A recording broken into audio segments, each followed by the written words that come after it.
The Devil Wears Prada 2, 2026, represents a fascinating evolution of the original 2006 cultural phenomenon, shifting from a sharp satire on the fashion industry's cutthroat glamour to a more layered commentary on survival in the digital age, corporate power struggles, and the personal reckonings that come with 2 decades of change.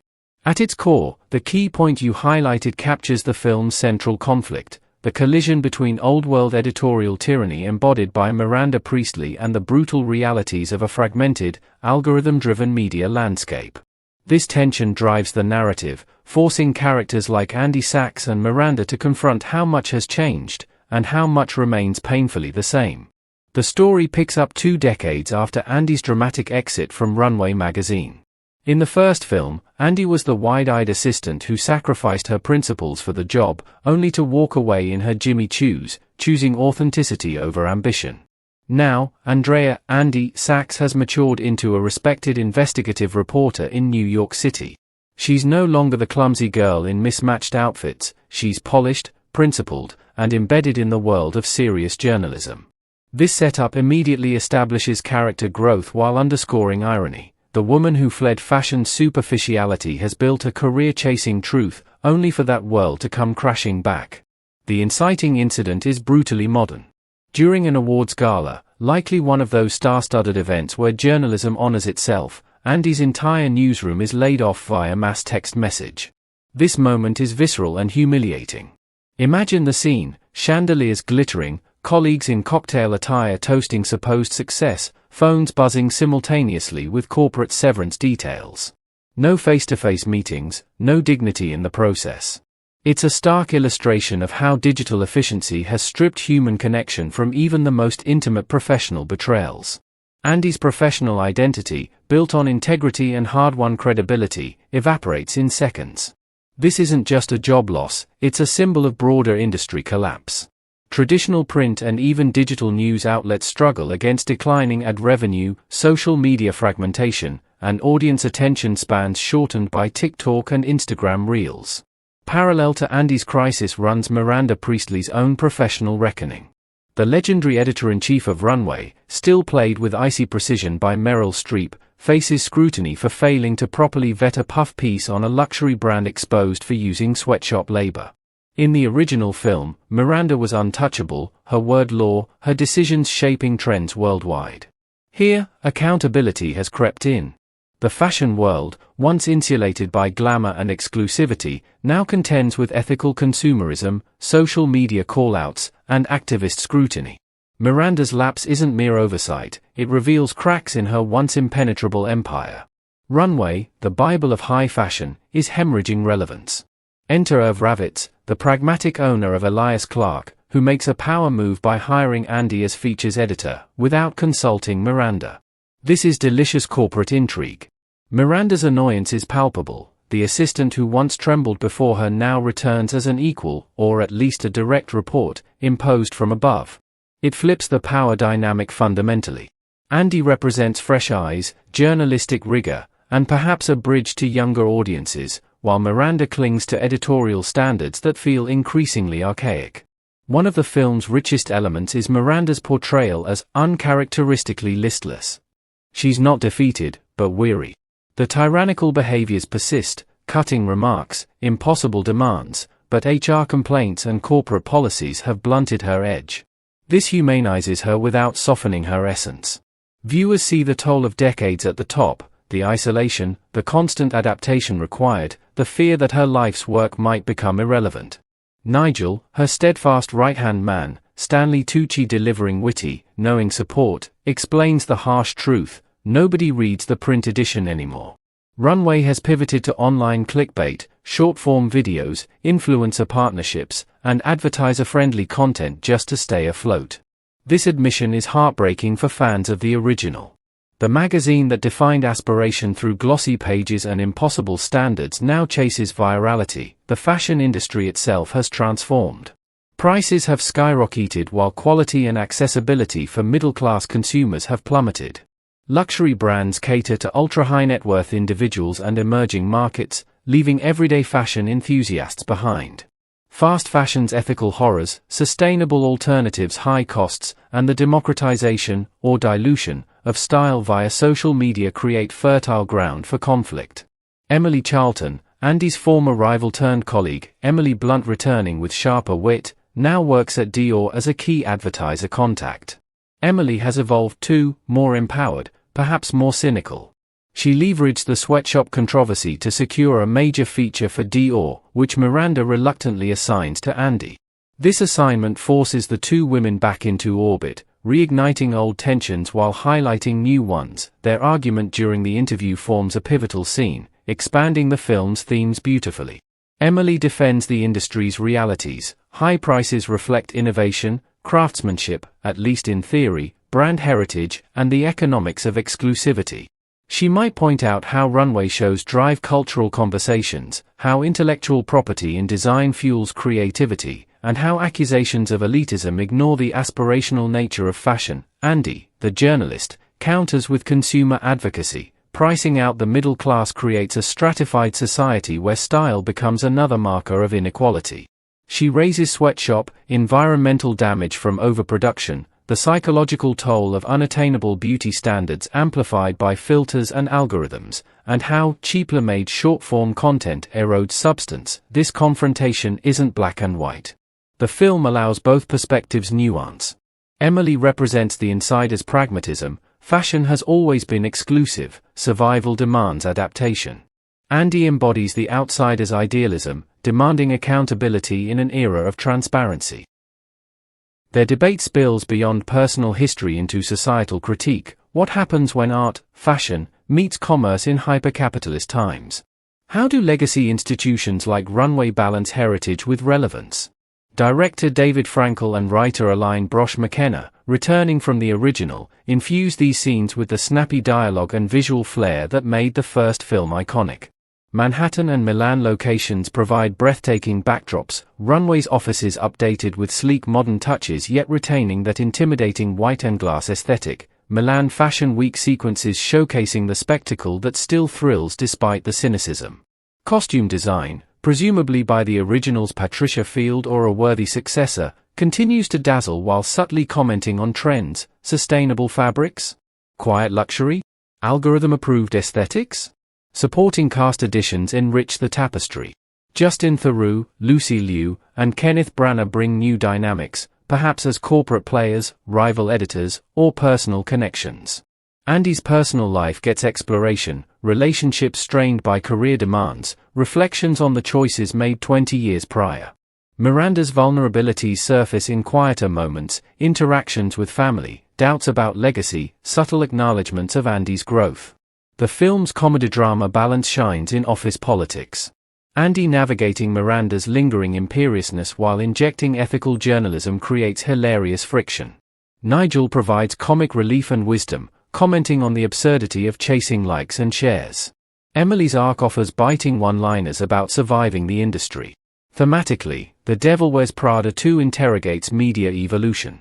Print's decline mirrors broader cultural shifts, depth versus accessibility, curation versus virality, authority versus influence.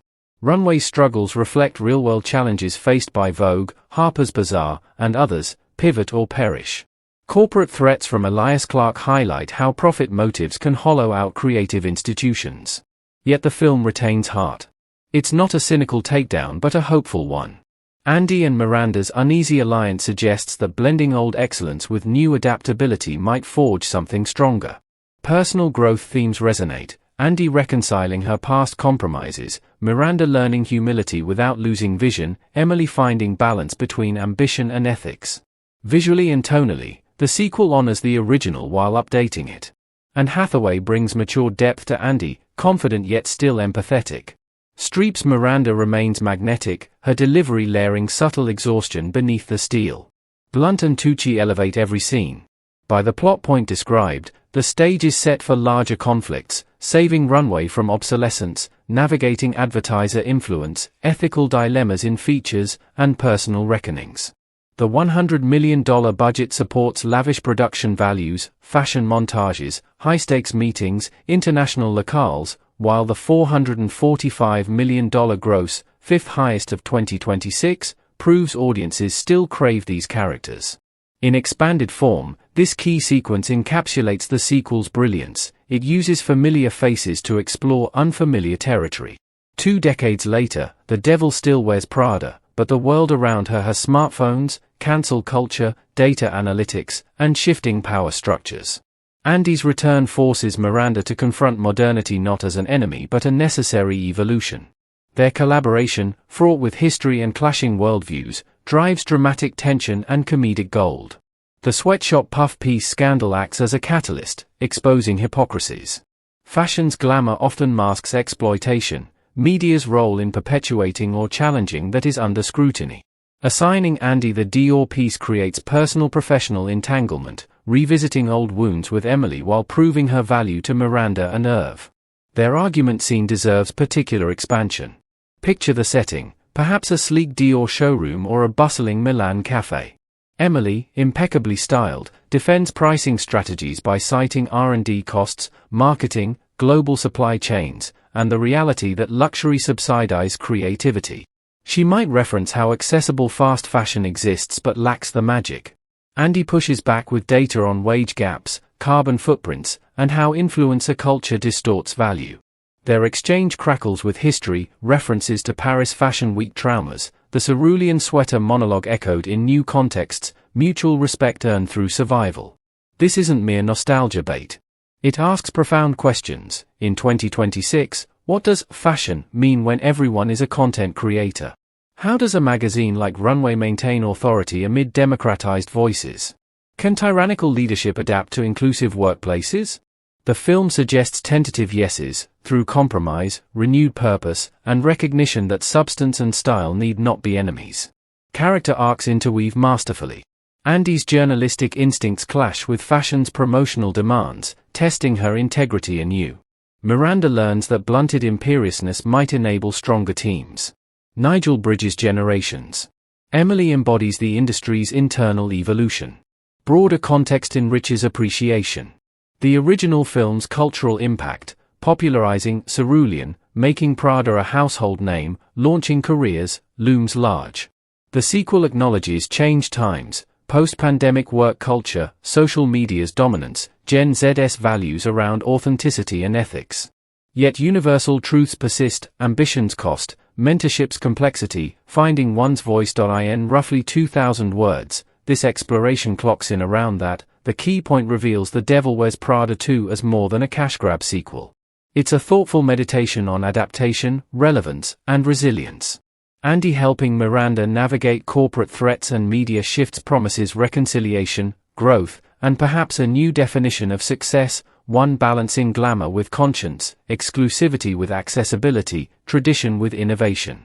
The film delights with fashion, wit, and drama while provoking reflection on our own relationships with work, image, and change in an unforgiving modern world. It reminds us that even devils must evolve, and former assistants might hold the keys to survival. The latter half of The Devil Wears Prada 2, 2026, transforms the film from a sharp industry satire into a richer, more emotionally layered exploration of legacy, betrayal, redemption, and adaptation in a cutthroat corporate media landscape. This extended plot sequence deepens the central relationships while introducing high-stakes power plays, personal vulnerabilities, and timely questions about technology, authenticity, and what it means to fight for something meaningful in an increasingly impersonal world. It rewards the audience's investment in these characters by showing how 20 years have reshaped them without erasing their core essences. After struggling with serious, principled journalism pieces that barely register in the algorithm-driven attention economy, Andy Sachs rescues her fragile standing at Runway through a journalistic coup, securing an exclusive interview with Sacha Barnes. Sacha is the reclusive ex-wife of a Silicon Valley billionaire, a figure whose privacy and cultural cachet make her the ultimate get. This moment showcases Andy's evolution. No longer the overwhelmed assistant, she leveraged her reporter instincts, persistence, and residual fashion world connections to land a story that blends substance with the glossy appeal Runway desperately needs. The interview likely crackles with tension, Sacha's guarded revelations about wealth, divorce, reinvention, and the isolating nature of extreme fortune mirror the character's own reckonings with success and its costs. For Andy, it's validation. Her old skills from the first film, blended with matured integrity, can still deliver results in a hybrid role that demands both credibility and clicks. Meanwhile, Irv Ravitz dangles a tantalizing carrot before Miranda: promotion to global head of content across Elias Clark. This represents the ultimate acknowledgement of her decades of service, elevating her from fashion gatekeeper to broader media authority. Yet the promise evaporates tragically when Irv suffers a fatal heart attack on his 75th birthday. The scene is handled with a mix of poignancy and the film's signature dry wit, a lavish birthday celebration interrupted by sudden loss, underscoring the fragility of power even at the highest levels. Irv's death shifts the corporate power structure dramatically. His son Jay inherits control but lacks any sentimental attachment to fashion or Runway's heritage. Jay views the magazine as just another asset in a portfolio, ripe for optimization. He immediately puts Miranda's promotion on ice and brings in sharp-suited management consultants armed with spreadsheets and efficiency metrics. What follows is one of the film's most compelling character studies: Miranda's uncharacteristic patience. The once volatile editor bears the consultant's cost-cutting recommendations with surprising restraint. This restraint reveals her strategic intelligence and quiet desperation to preserve her life's work. She calculates that overt resistance could accelerate Runway's demise.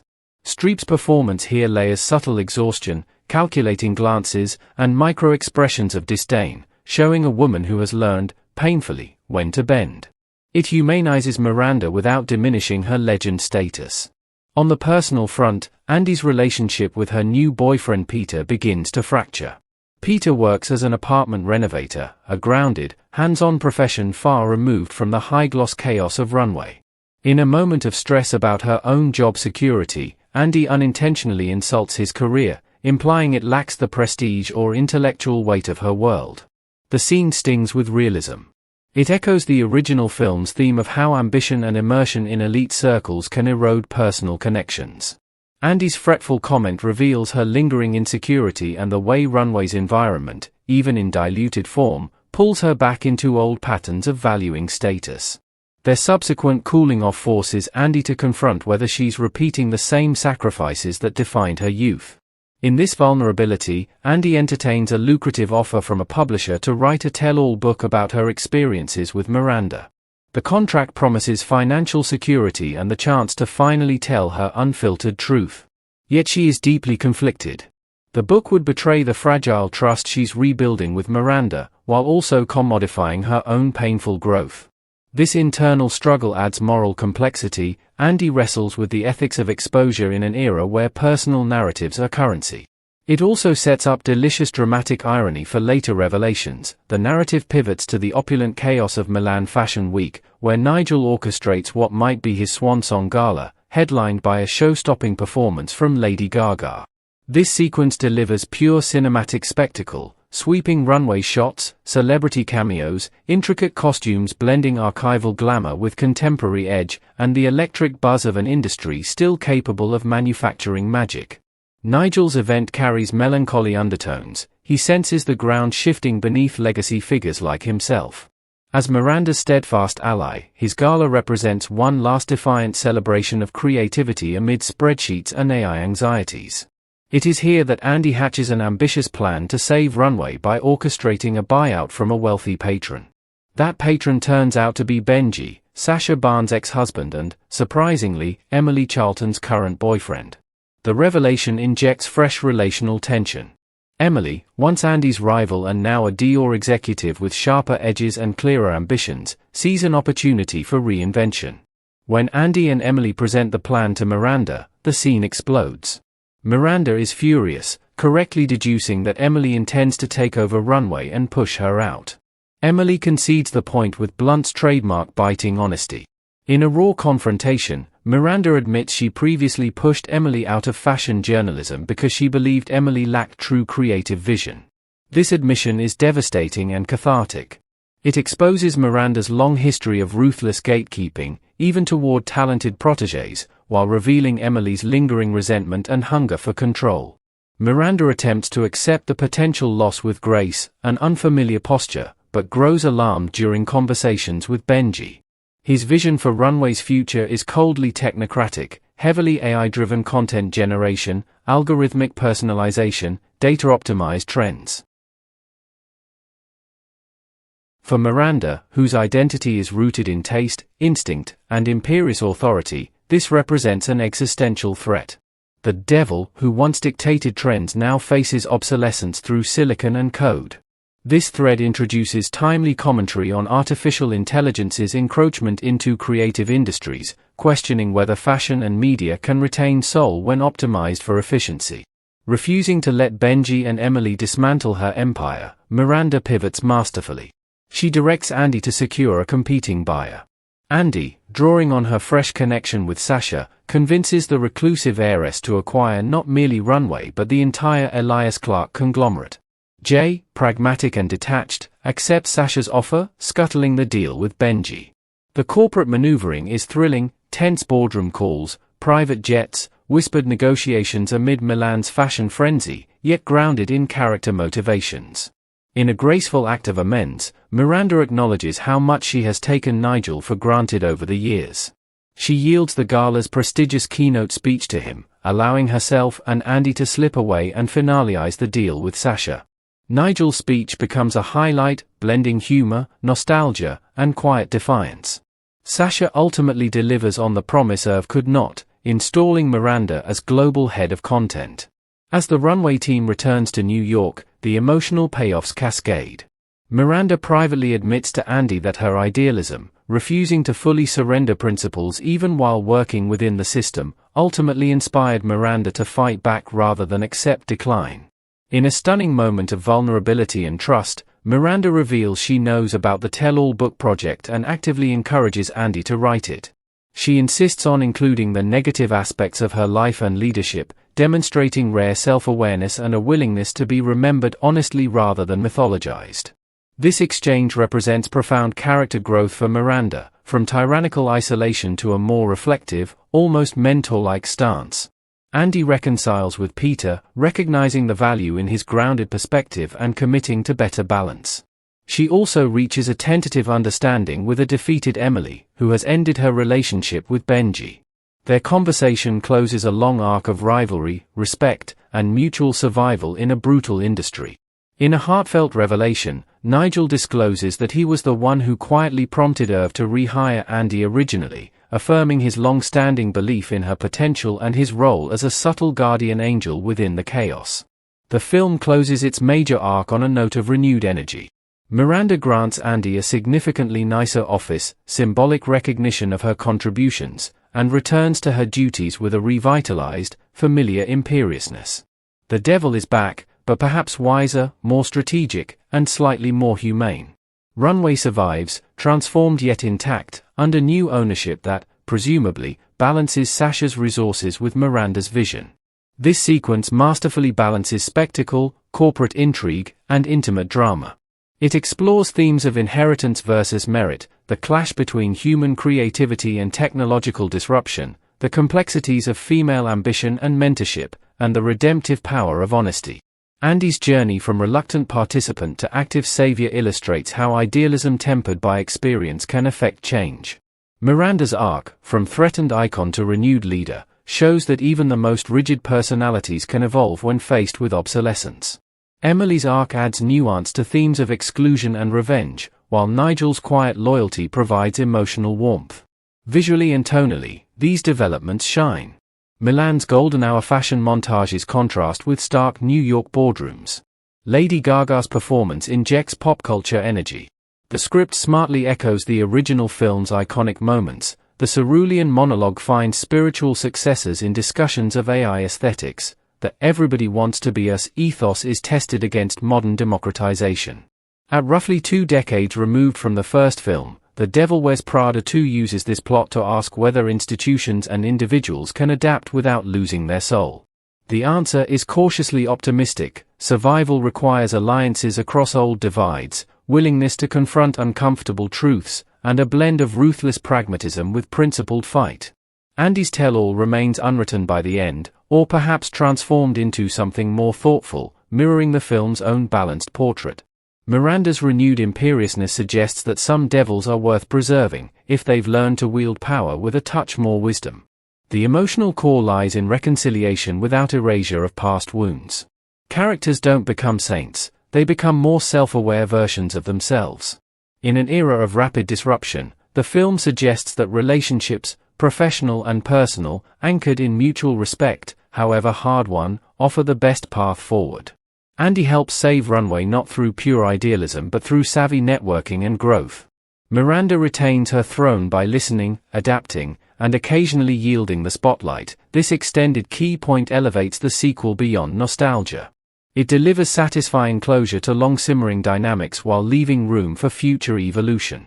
Fashion remains glamorous, the dialogue stays razor-sharp, and the human stories resonate because they reflect real anxieties about legacy, technology, and relevance. By the time credits roll, audiences understand that even in a transformed media world, a well-timed interview, a strategic alliance, and a measure of grace can still reshape destinies. The devil may still wear Prada, but now she navigates a far more complicated runway, one where survival demands both steel and surprising glimpses of heart. The ensemble cast of The Devil Wears Prada 2, 2026, is a masterclass in blending beloved legacy characters with fresh faces, creating rich interpersonal dynamics that power the sequel's themes of legacy, adaptation, ambition, betrayal, and redemption in the evolving fashion and media industries. 2 decades after the original, the returning stars have visibly matured, bringing deeper emotional layers, while the newcomers inject contemporary energy, corporate intrigue, and personal complications. This cast not only delivers the witty banter and high-stakes drama fans expect but also grounds the story in relatable human struggles amid digital disruption and shifting power structures. At the center remains Meryl Streep as Miranda Priestly, the editor-in-chief of Runway magazine. Streep's portrayal in the sequel is more nuanced than the iconic Ice Queen of 2006. Miranda is still formidable, delivering withering one-liners and impossible demands, but she shows subtle vulnerability and strategic patience. 2 decades at the top have wearied her, yet her imperiousness returns renewed by the film's end. Streep layers Miranda with quiet calculation during corporate threats, moments of self-reflection in conversations with Andy, and a surprising grace when yielding the spotlight to Nigel. Her performance anchors the film, exploring how a woman defined by absolute control adapts, or resists, in an era of HR policies, algorithms, AI content, and activist scrutiny. Streep's ability to convey volumes through a raised eyebrow or a pointed silence makes Miranda's evolution compelling rather than jarring.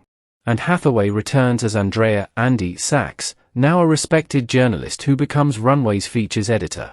Hathaway brings maturity and confidence to Andy, portraying her as a woman who has built a principled career only to see it disrupted by industry layoffs. Andy's arc involves balancing journalistic integrity with the demands of glossy features, navigating old traumas with Miranda, and managing personal relationships. Hathaway excels in scenes of moral conflict, debating ethics with Emily, agonizing over the tell-all book offer, and brokering high-stakes deals during Milan Fashion Week. Her warmth and idealism contrast Miranda's steel, creating a believable mentorship-turned-partnership that drives the emotional core. Andy's growth from clumsy assistant to savvy operator feels authentic, with Hathaway conveying both lingering insecurity and hard-won resilience. Emily Blunt reprises Emily Charlton, Miranda's former first assistant, now a senior executive at Dior. Blunt's Emily is sharper, more empowered, and harboring deeper resentments. No longer the frantic, sniveling rival, she is a polished industry player who leverages controversies for advantage and enters a relationship with billionaire Benji Barnes. Blunt shines in confrontational scenes, particularly the heated exchange with Andy about fashion's exclusivity and pricing, and the explosive revelation of her ambitions to potentially take over Runway. Her performance adds layers of ambition, betrayal, and eventual defeat, making Emily a complex figure rather than a simple antagonist. The evolution from comic relief to formidable player highlights Blunt's range and the film's interest in how supporting characters mature. Stanley Tucci returns as Nigel Kipling, Miranda's longtime right-hand man. Tucci brings warmth, wit, and quiet wisdom to Nigel, who serves as both comic relief and emotional anchor. Nigel explains the harsh realities of print's decline, organizes the lavish Milan Gala, featuring Lady Gaga, and receives a redemptive moment when Miranda finally acknowledges his value. His loyalty, subtle influence, including prompting Andy's rehiring, and graceful acceptance of spotlight moments provide heart amid the corporate scheming. Tucci's Nigel feels like the soul of Runway, the steady presence who loves fashion's creativity even as business pressures mount. The new additions expand the world significantly. Justin Theroux plays Benji Barnes, Emily's boyfriend and a Silicon Valley billionaire type. Theroux leans into a ridiculous, over-the-top tech bro persona, enthusiastic about AI-driven fashion futures, data optimization, and disrupting legacy media. His vision clashes spectacularly with Miranda's traditionalist instincts, creating ideological conflict.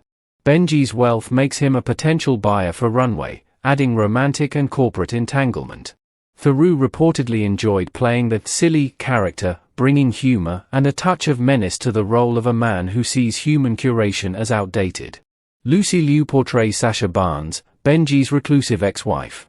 Liu brings elegance, mystery, and quiet strength to Sasha, whose high-profile divorce and guarded life make her the ultimate interview subject for Andy. Sasha's perspective on extreme wealth, reinvention, and privacy adds depth to themes of personal cost in success. Her eventual decision to acquire Elias Clark represents a pivotal power shift, with Liu conveying calculated decisiveness and subtle empathy in key scenes. Kenneth Branagh appears as Stuart Simmons, Miranda's new husband. Branagh, with his classical gravitas, likely provides a stabilizing yet perhaps complicated presence in Miranda's personal life. This relationship humanizes Miranda further, showing her navigating marriage alongside professional battles. It offers glimpses into her life beyond the office, moments of vulnerability or domestic tension that contrast her public persona. B.J. Novak brings sharp comedic timing and smarmy energy as Jay Ravitz, the finance bro heir to Elias Clark. Lacking his father Irv's sentimental attachment to fashion, Jay prioritizes cost-cutting, consultants, and profit maximization. Novak's performance likely mixes charm with detachment, making him an effective antagonist who views Runway as an expendable asset. His pragmatism forces the main characters into desperate maneuvers. Simone Ashley plays Omori Marie, Miranda's current first assistant. As a younger actress, known for Bridgerton, Ashley represents the next generation navigating Miranda's demanding style in a more HR-conscious workplace. Omori likely provides comic relief through wide-eyed reactions and quiet competence, while also embodying Gen Z perspectives on fashion, work-life balance, and ethics that challenge old norms. Tracy Toms returns as Lily, Andy's best friend. Lily offers grounded perspective and emotional support, reminding Andy of life outside the fashion bubble. Her presence anchors Andy's personal arc, especially during relationship strains with Peter. Tibor Feldman reprises Irv Ravitz, the longtime chairman and Jay's father. Though his screen time is limited, Irv's death mid-film serves as a turning point, shifting corporate dynamics and removing a protective figure for Miranda and Runway. Together, this cast creates a web of relationships that fuel the plot. Returning characters carry history and nostalgia, while newcomers introduce fresh conflicts, tech disruption via Benji, corporate indifference via Jay, personal stakes via Stuart and Sasha, and generational shifts via Omori. The chemistry between Streep and Hathaway remains electric, now evolved into a more equal-footed dynamic. Blunt and Theroux's pairing adds romantic tension that intersects with business intrigue. Tucci's Nigel provides connective tissue, while Liu and Branagh add sophistication. The performances elevate familiar tropes. Streep's Miranda isn't just terrifying, she's a survivor calculating her next move in a world that increasingly undervalues expertise. Hathaway's Andy embodies the millennial Gen X bridge, idealistic yet pragmatic, haunted by past compromises but determined not to repeat them. Blunt's Emily shows how former underlings can become rivals with their own empires. The ensemble handles comedy, office banter, gala chaos, and drama, betrayals, reconciliations, AI anxieties, with equal skill. Visually, the cast shines in Patricia Field-influenced or successor-designed costumes. Streep's outfits evolve yet retain signature elegance. Hathaway's look reflects professional maturity with flashes of accessible style. Blunt and Theroux embody polished wealth, while Ashley's Omori captures trendy, youthful fashion. Milan Fashion Week sequences allow the entire ensemble to sparkle amid spectacle. Thematically, the casting choices reinforce the film's commentary. Legacy stars represent institutional memory and creative intuition fighting for relevance. Newer faces symbolize money, technology, youth, and changing values. Conflicts arise naturally: Miranda versus Jay's cuts, Andy versus Emily's ambitions, human creatives versus Benji's AI vision. Resolutions, alliances, buyouts, honest conversations feel earned because the actors sell the emotional weight. Critically, the cast contributes heavily to the film's positive reception and strong box office. Streep's star power, combined with Hathaway and Blunt's draw, ensures nostalgia appeal, while Theroux, Liu, Novak, and Ashley broaden audience interest. Their performances make abstract industry struggles personal and entertaining. In The Devil Wears Prada 2, the cast isn't just assembled, it's orchestrated like a high-fashion collection. Each player serves a purpose in the narrative tapestry: Streep as the enduring icon, Hathaway as the moral compass, Blunt as the ambitious foil, Tucci as the loyal heart, and the newcomers as catalysts for change. The result is a sequel that honors the original while standing on its own, using stellar performances to explore whether glamour, authority, and creativity can survive in a transformed world. The Devil still wears Prada, but now she's surrounded by a more diverse, complicated, and compelling court, making her reign both more challenging and more rewarding to watch. This ensemble elevates what could have been simple fan service into a thoughtful reflection on careers, relationships, and institutions over time. Viewers leave understanding not just the characters' fates but broader truths about adaptation, loyalty, and the human element in an increasingly automated industry. The supporting and newer cast members in The Devil Wears Prada 2, 2026, add essential texture, humor, grounding realism, and generational contrast to the film's high-stakes world of fashion media, corporate maneuvering, and personal growth. While the marquee stars, Meryl Streep and Hathaway, Emily Blunt, and Stanley Tucci, command the spotlight, these actors flesh out Andy's personal life, Runway's day-to-day operations, and the broader social circle that makes the sequel feel lived in and contemporary. They help explore themes of work-life balance, mentorship across generations, friendship, and the challenges of maintaining relationships amid professional chaos 2 decades after the original.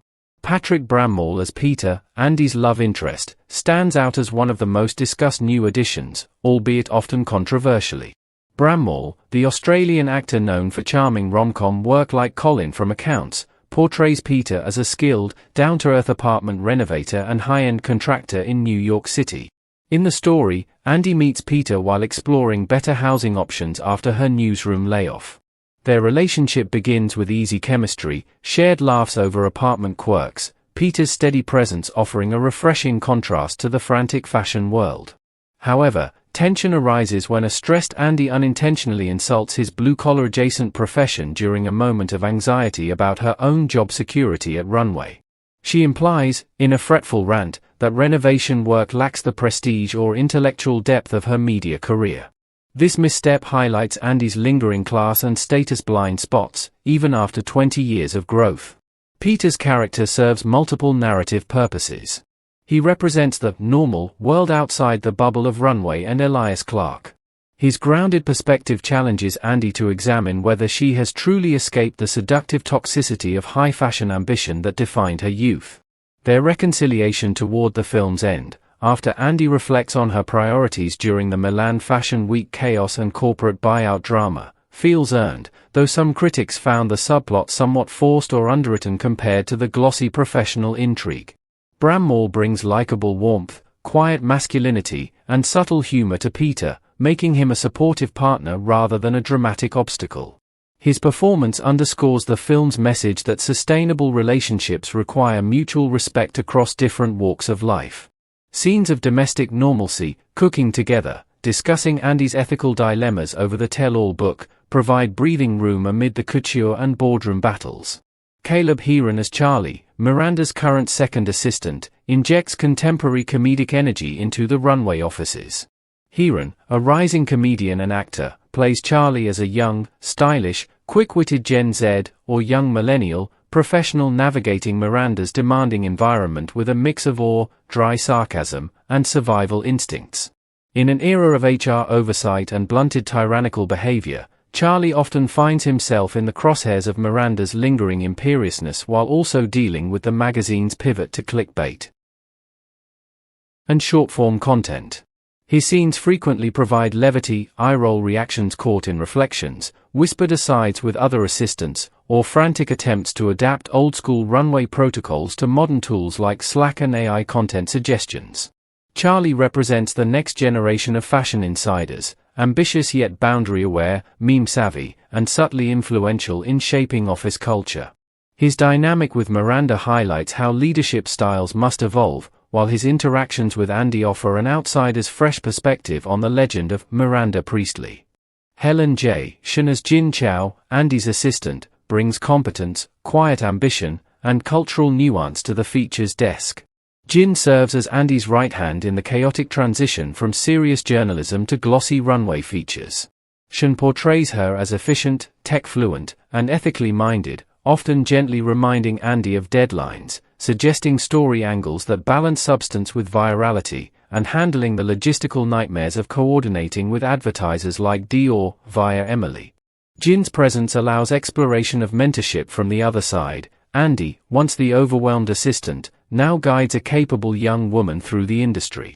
Their interactions touch on immigrant experiences, work ethic, and balancing ambition with well-being in high-pressure media environments. Jin's character subtly reinforces the film's themes of adaptation, showing how new talent brings fresh ideas that help legacy institutions like Runway survive. Rachel Bloom as Talia, Andy's friend, adds sharp humor and creative camaraderie to Andy's personal support network. Bloom, celebrated for Crazy Ex-Girlfriend's blend of musical wit and emotional depth, plays Talia as a witty, perhaps creatively inclined friend, possibly in writing, comedy, or adjacent media fields. Talia functions as a sounding board for Andy's dilemmas, venting about Miranda, the ethical tug-of-war over the tell-all book, and the strains with Peter. Her scenes often crackle with Bloom's signature rapid-fire dialogue and observational comedy, offering perspective on modern feminism, career compromises, and the absurdity of fashion world excess from a more outsider viewpoint. Talia helps ground Andy, encouraging her to stay true to her journalistic roots while navigating the seductive pull of Runway's resources and influence. She represents loyal, long-term friendship as a counterbalance to professional volatility. Larry Mitchell as Mac, Andy's journalist friend, reconnects viewers with Andy's pre-runway professional world. Mac is a fellow reporter who likely shares war stories from the laid-off newsroom, providing camaraderie and reminders of Andy's principled past. Mitchell's portrayal adds authenticity to the journalism scenes, discussing minimal traction on serious articles, the shock of the mass text layoff, and the moral compromises involved in features editing. Mac serves as a mirror for Andy's internal conflict, the pull between impactful reporting and the stability and glamour that Runway offers. Their conversations deepen the film's commentary on media industry upheaval in the 2020s, declining print, algorithmic tyranny, and the survival tactics required. George C. Wolfe as Paul, a Runway editor, brings seasoned authority and theatrical gravitas to the editorial floor. Wolfe, a renowned director and playwright, infuses Paul with experience and perhaps a touch of old-school editorial flair. As one of the senior editors, Paul navigates the tensions between Miranda's vision, corporate cost-cutting directives from Jay Ravitz, and the push for more digital-friendly content. His character likely participates in key meetings about the magazine's future, offering insights that bridge creative and business sides. Wolfe's performance adds weight and subtle humor, portraying Paul as a respected but adaptable veteran who respects tradition while recognizing necessary evolution. Pauline Chalamet as Ilona Poole, a Runway editor, represents youthful energy and emerging voices within the magazine. Chalamet, known for her work in indie and rising roles, plays Ilona as a sharp, digitally native editor who champions fresh perspectives, perhaps sustainability, inclusivity, or Gen Z trend forecasting. Ilona's contributions to features and her interactions with Andy and Miranda highlight generational clashes and synergies. She might push for stories that challenge traditional fashion norms, creating friction but also innovation. Her arc subtly illustrates how Runway must incorporate diverse viewpoints to remain relevant, tying into broader themes of adaptation amid corporate threats. Collectively, these supporting players create a vibrant ecosystem around the central quartet. They prevent the film from feeling like a closed nostalgia exercise and instead portray a living, breathing workplace and social circle. The assistants, Charlie and Jin, update the iconic assistant horror stories for a post-#MeToo, HR-conscious era, where power is still imbalanced but checked by policies and younger expectations. Andy's friends, Talia, Mac, Lily from earlier, and boyfriend Peter provide emotional stakes, showing how career turbulence ripples into personal life. The editors, Paul and Ilona, add depth to Runway's internal mechanics, illustrating the collaborative and competitive reality behind Miranda's singular vision. Director David Frankel and writer Aline Brosh McKenna use these characters efficiently. Comic timing from Heron and Bloom lightens heavier corporate intrigue and ethical debates. Bramall's Peter grounds Hathaway's Andy in relatable relationship dynamics. Sean and Chalamet bring representation and modern sensibility. The result is a richer tapestry that makes Runway feel like a real institution under threat, not just a glamorous backdrop. These roles also serve thematic depth. Peter and the friends highlight the difficulty of integrating real life with high-ambition careers. The assistants and younger editors underscore succession, mentorship, and institutional memory. In key sequences, like the Milan Gala, boardroom negotiations, or office reactions to Irv's death and the buyout drama, these characters react, advise, and influence outcomes, making the stakes feel communal rather than isolated to the leads. Critically, while some audience members found certain subplots, particularly Peter's, less compelling than the fashion and power play elements, the ensemble as a whole contributes to the film's positive reception and box office success. They help deliver the comedy-drama balance, laughs from assistant chaos and friend banter, heart from reconciliations, and tension from clashing worldviews. In The Devil Wears Prada 2, these supporting cast members prove that fashion's glamour relies on an entire ecosystem of talent, not just the icons at the top. They make the sequel feel expansive and current, honoring the original while updating its world for 2026 realities.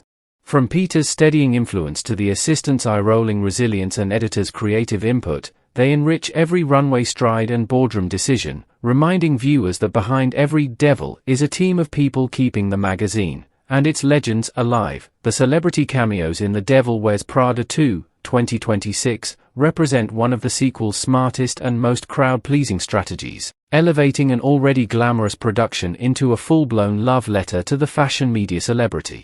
Industrial complex while simultaneously grounding its satire in recognizable 2026 reality.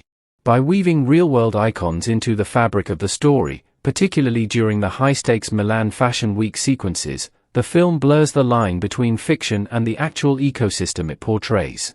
These appearances reinforce Runway magazine's cultural relevance, heighten the spectacle, and deepen the central themes of legacy, adaptation, relevance, and the intoxicating yet treacherous nature of power and visibility in the modern era.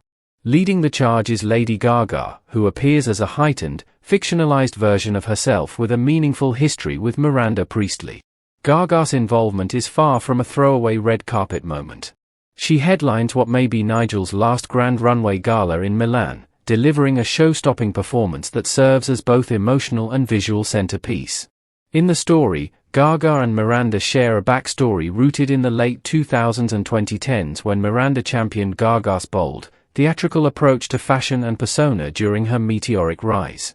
The film hints at private mentorship moments, Miranda offering cutting but brilliant advice on image control, artistic risk, and dominating the cultural conversation.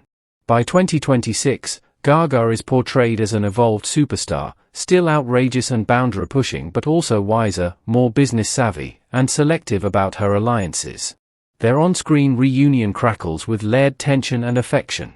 Miranda, facing threats to her empire, finds in Gaga both a nostalgic reminder of her own past influence and a living example of someone who successfully adapted to new media landscapes, social media dominance, streaming, metaverse experiments, and AI-augmented creativity.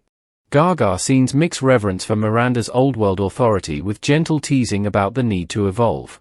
One memorable exchange sees Gaga telling Miranda, in her signature dramatic flair, that the runway never ends, darling, it just goes digital, then holographic, then neural. This line encapsulates the film's anxiety about technological disruption while celebrating creative resilience. Gaga's performance at the gala, likely a custom medley blending old hits with new material, complete with extravagant costumes referencing her past runway covers, becomes a defiant celebration of fashion as theater. Her presence boosts the emotional stakes. When Miranda later yields the keynote to Nigel, it is against the backdrop of Gaga's lingering star power, making the gesture feel even more significant. The broader roster of cameos functions like a living who's who of 2026 fashion, entertainment, sports, media, and culture, populating the Milan Fashion Week events, runway offices, charity galas, and private dinners. Each appearance is brief but purposeful, lending authenticity and aspirational dazzle. Donatella Versace appears in a tense yet glamorous meeting where she discusses brand partnerships and the pressures of maintaining heritage houses amid fast-changing consumer values. Her scene with Miranda and Emily underscores the survival struggles of legacy fashion labels, echoing the film's larger corporate threats to Runway. Donatella's unmistakable voice and style provide instant gravitas and a bridge between the old guard and contemporary realities. Marc Jacobs features in a backstage moment during preparations for the big gala, offering witty commentary on collection pressures and the democratization of fashion.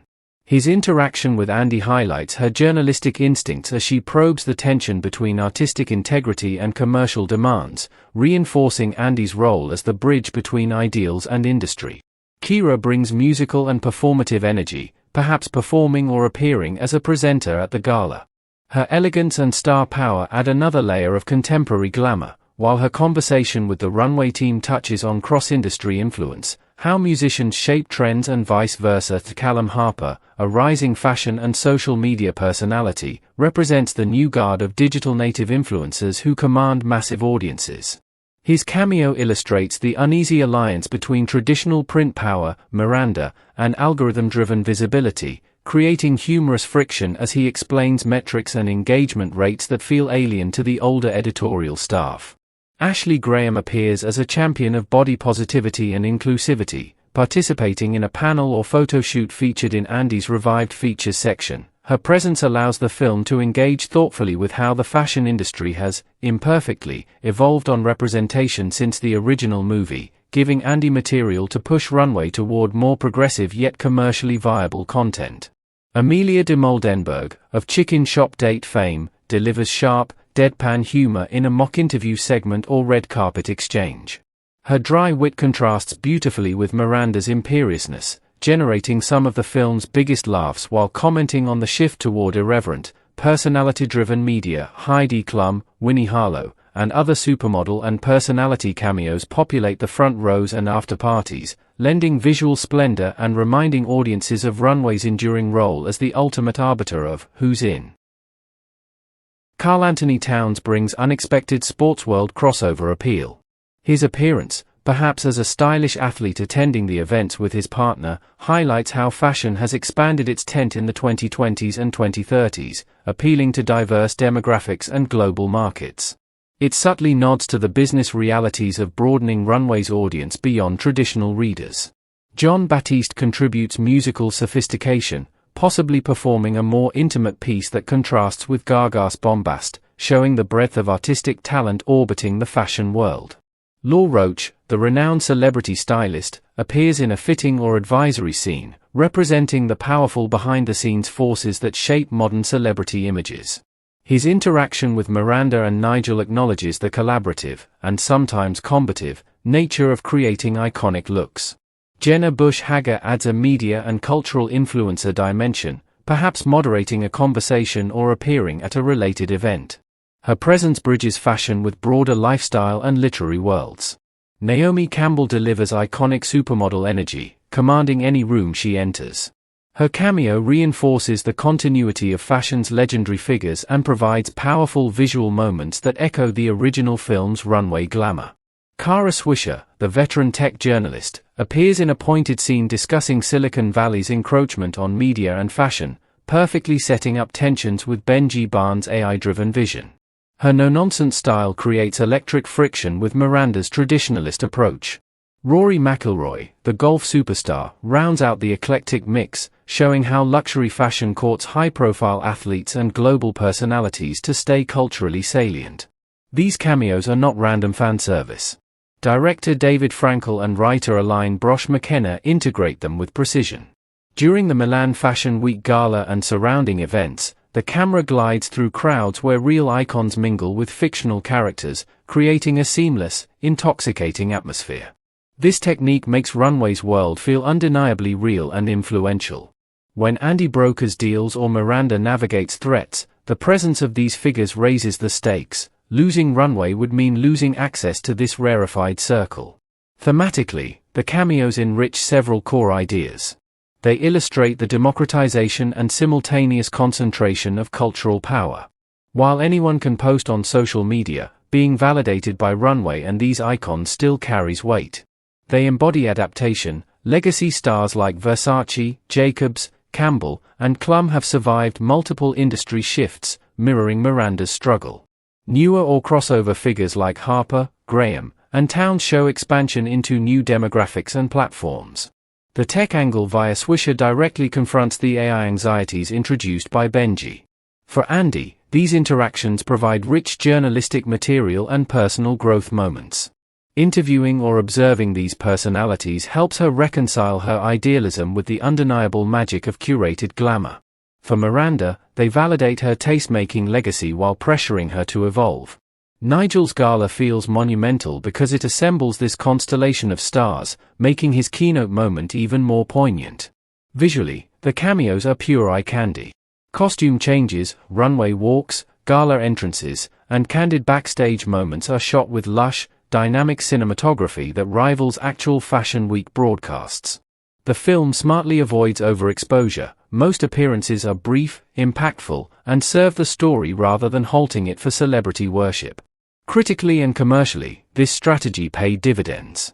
The star-studded nature contributed significantly to the film's $445 million global box office, drawing fashion enthusiasts, pop culture fans, and casual viewers alike. Social media buzz around "Who Showed Up" amplified marketing organically. Audiences left feeling they had glimpsed the inner sanctum of an elite world, even as the script gently critiques its excesses and fragility. The cameos also enable subtle humor and satire. Miranda's unimpressed reactions to certain modern figures, assistants like Charlie and Omori fangirling, or eye-rolling, and Andy's attempts to maintain journalistic distance amid the dazzle provide comic beats. Yet the film never mocks the celebrities themselves, it respects their real accomplishments while using their personas to deepen the narrative.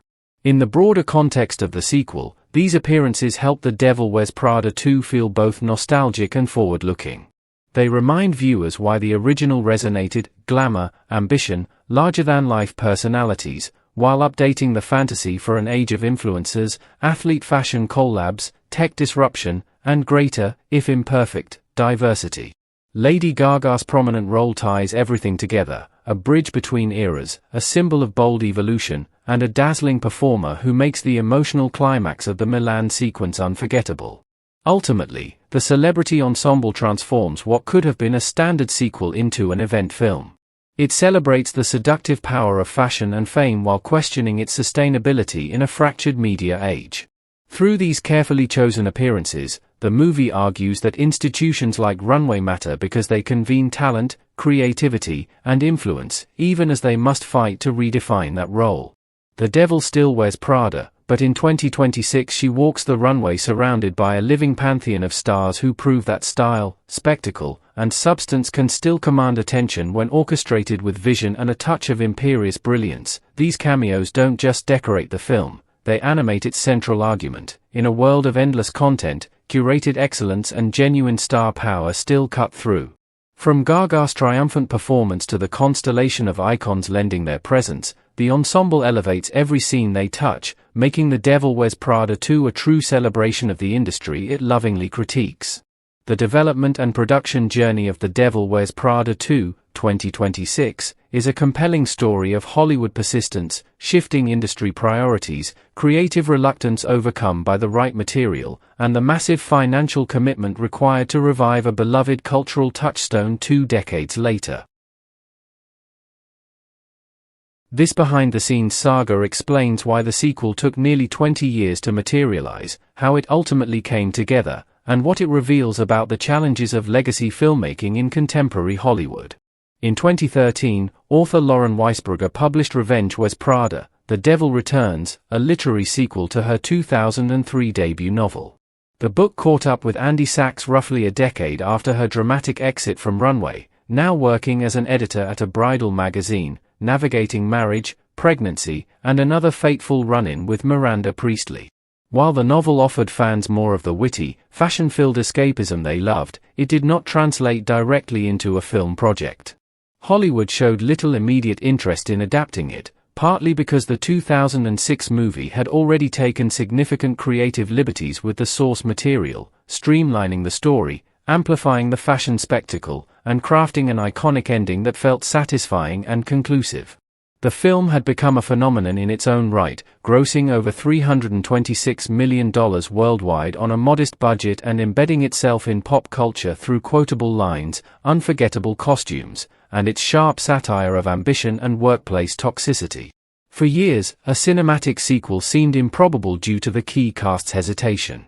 Meryl Streep, whose transformative performance as Miranda Priestly helped define the original success, was reportedly uninterested in reprising the role. Streep has historically avoided sequels, preferring fresh challenges over revisiting past triumphs. Her rare exception, Mamma Mia! Here We Go Again, 2018, came with a significantly reduced role for her. And Hathaway, who portrayed Andy Sachs as a breakout star-making turn, expressed openness to reuniting with the same creative team but only for something totally different. Emily Blunt and Stanley Tucci echoed similar sentiments in interviews over the years. This collective reluctance created a high barrier. Without the core quartet, any sequel risked feeling like a diluted cash grab rather than a worthy follow-up. The tide began to turn in July 2024 when reports emerged that Walt Disney Studios, parent of 20th Century Studios, was actively interested in developing a sequel. This interest aligned with broader Hollywood trends, mining proven intellectual property for reliable box office returns amid franchise fatigue and streaming competition. Negotiations moved swiftly. Alain Brosh McKenna, who wrote the original screenplay, returned to craft a new story that would respect the character's growth while addressing contemporary issues like digital media disruption, corporate consolidation, ethical fashion, and Ari's impact on creativity. David Frankel, the original director, also signed on, ensuring tonal continuity with his signature blend of comedy, drama, and visual elegance. The biggest coup was securing the returning stars. Streep, Hathaway, Blunt, and Tucci all agreed to reprise their roles. This reunion carried enormous symbolic weight. It signaled that the project had found a script worthy of their time, one that didn't simply rehash the original but evolved the characters into their middle age, confronting new realities of relevance, legacy, and adaptation. The deal reportedly involved intense negotiations, with the actors' agents and studios aligning on creative assurances as much as financial ones. The script's focus on Runway's struggle for survival in a clickbait-driven world, Andy's matured journalistic integrity, and Miranda's nuanced vulnerability reportedly resonated deeply with the cast. Production received a robust $100 million budget, nearly triple the original film's cost, unadjusted for inflation. This increase reflected Hollywood's changed economics. Director David Frankel noted that much of the uplift went toward actors' salaries rather than on-screen spectacle, explaining that the core production budget for filming remained comparable to 2006. The higher figure enabled lavish location shooting in Manhattan and Milan, high-end costume design, and the integration of numerous celebrity cameos that added authenticity and marketing value. A standout element of the deal was the achievement of pay parity among the lead actresses. Streep, Hathaway, and Blunt each received $12.5 million upfront, with back-end deals structured around the film's performance that could push individual earnings above $20 million. This arrangement marked a significant milestone in an industry historically uneven with compensation, especially for female-driven projects. It reflected the star's leverage after 2 decades of career accomplishments and the studio's recognition that the film's success depended equally on all 3 women's star power.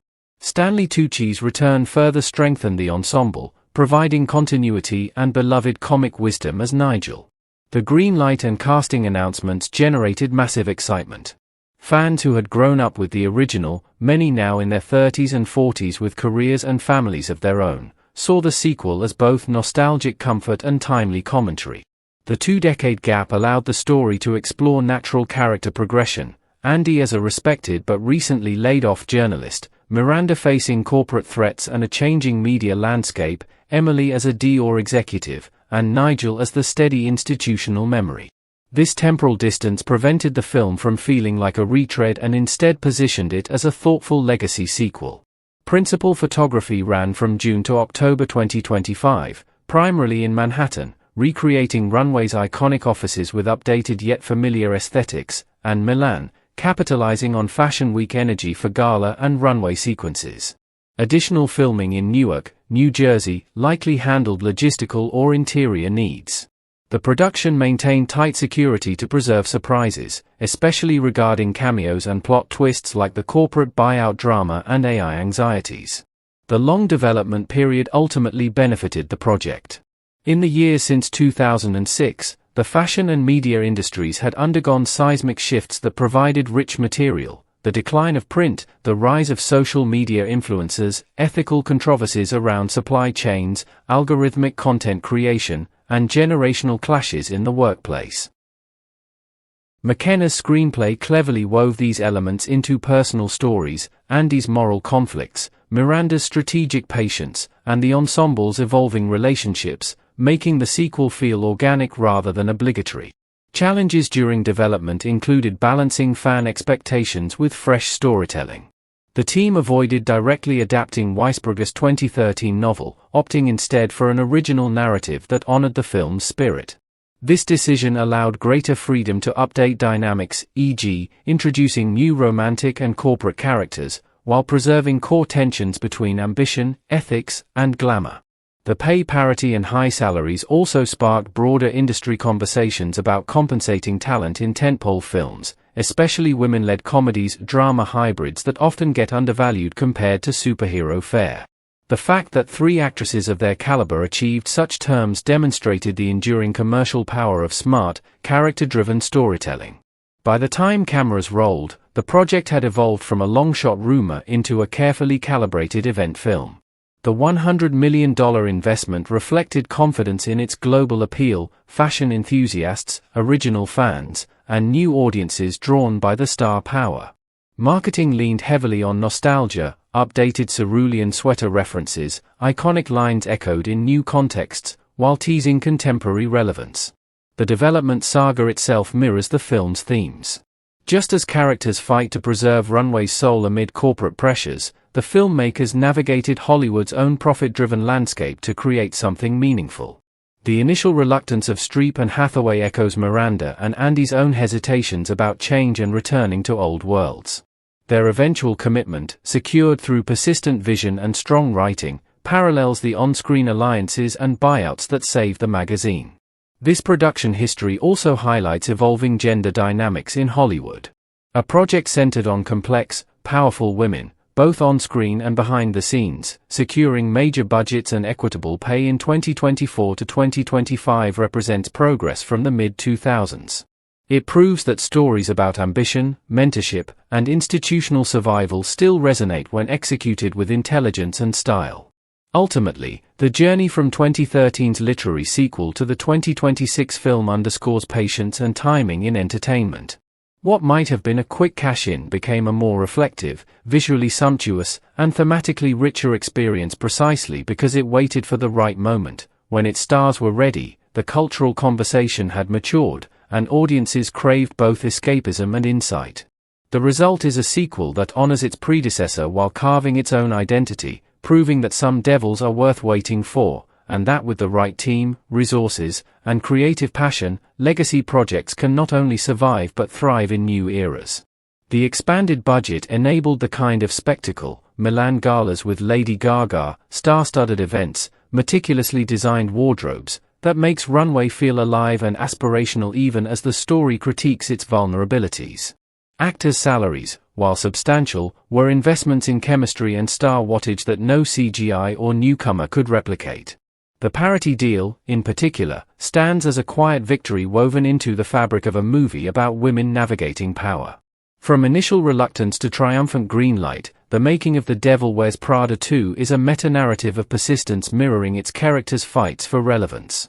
It reminds us that in Hollywood, as in fashion and media, survival often requires vision, compromise, substantial resources, and the courage to evolve while staying true to what made the original magical.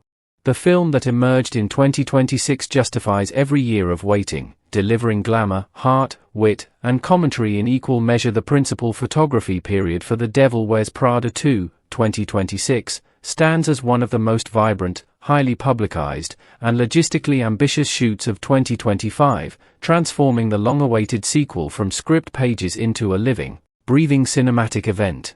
Spanning from late June through mid-October 2025, the production blended the intimate character-driven drama of the original with grand-scale location work in New York and Milan, massive star power, and an outpouring of public excitement that surprised even the filmmakers.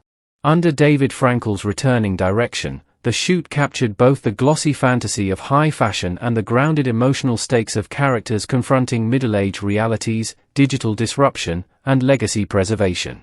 Principal photography officially kicked off on June 30, 2025.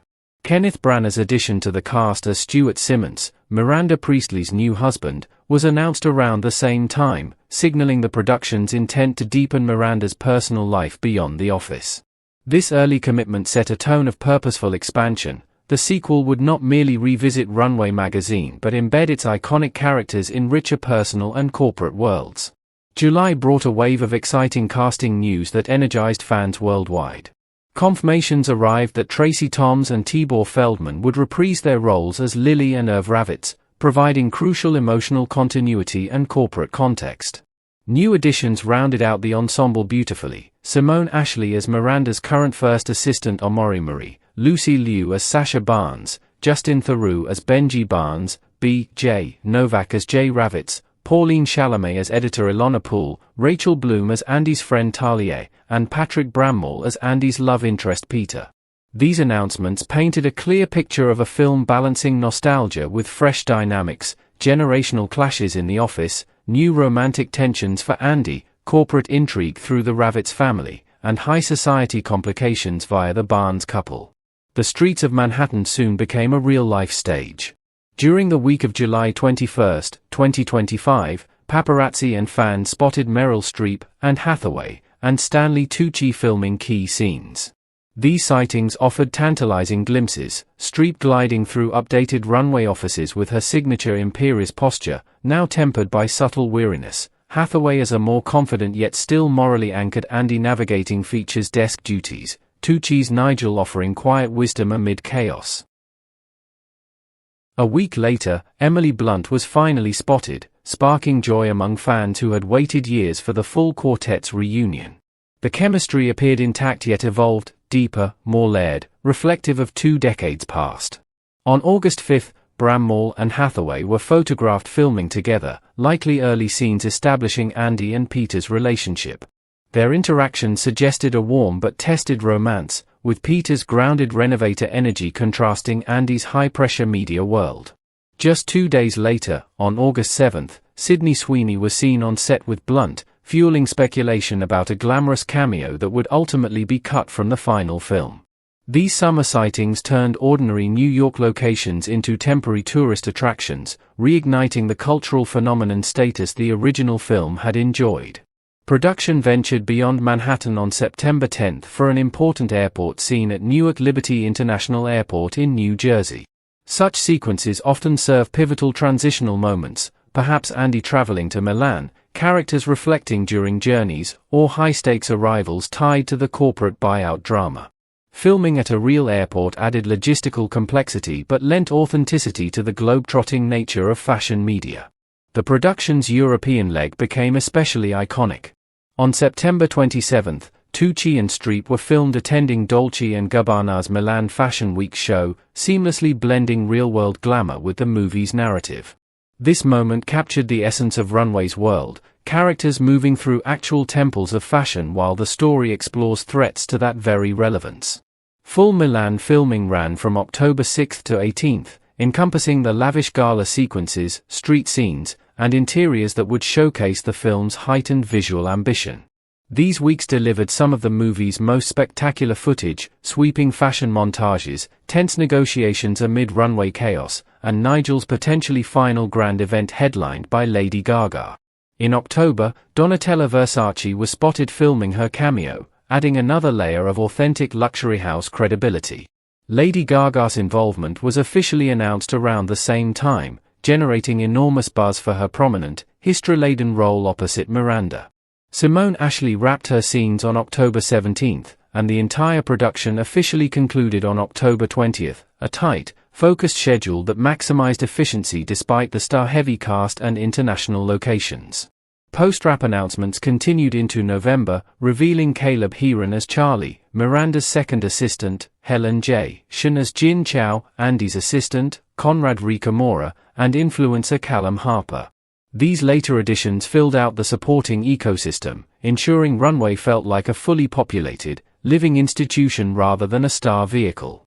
One notable casualty emerged in April 2026 when it was revealed that Sydney Sweeney's cameo as herself had been cut during editing.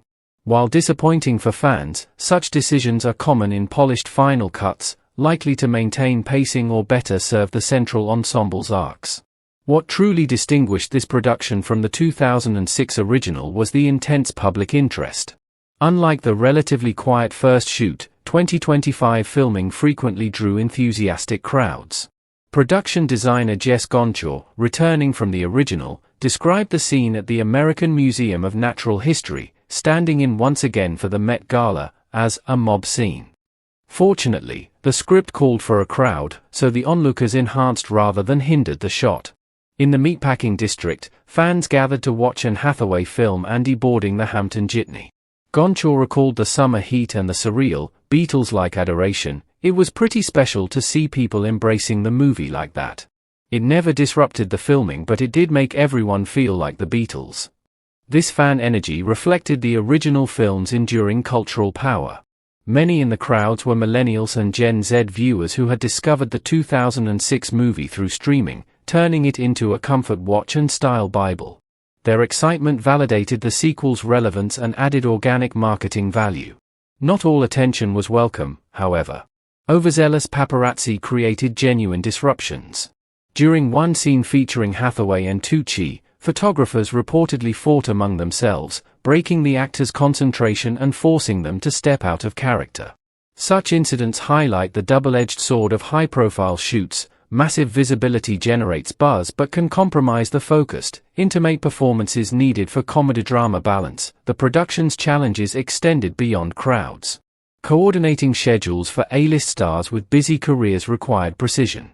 International logistics for Milan, securing permissions for iconic locations, integrating numerous cameos, Versace, Gaga, and others, and updating the visual language for 2026, all while honoring the original's aesthetic, demanded careful planning.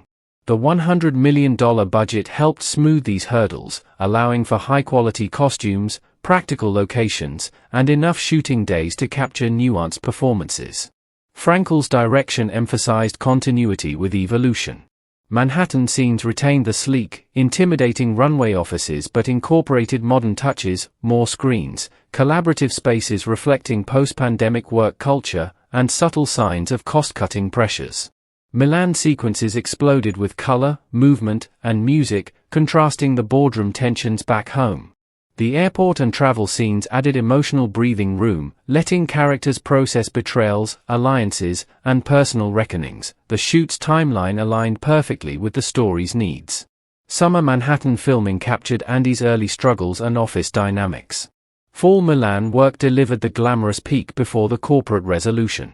This progression mirrored the characters' arcs, from disruption and uncertainty to spectacle, confrontation, and renewed purpose. Public sightings and social media frenzy built anticipation throughout 2025, keeping The Devil Wears Prada 2 in cultural conversation long before its 2026 release. Every leaked photo sparked theories about plot points. Was that a reconciliation scene with Peter? A tense moment between Miranda and Emily? The energy surrounding the production itself became meta-commentary on fame, visibility. Jess Gonchor's return ensured design continuity. The Met Gala stand-in sequence, in particular, allowed lavish costume showcases while nodding to the industry's evolving inclusivity and spectacle. Practical locations grounded the fantasy, making Runway feel like a real institution fighting for survival rather than a detached dream. Despite paparazzi hiccups and the pressure of massive expectations, the production wrapped on schedule with reportedly high morale.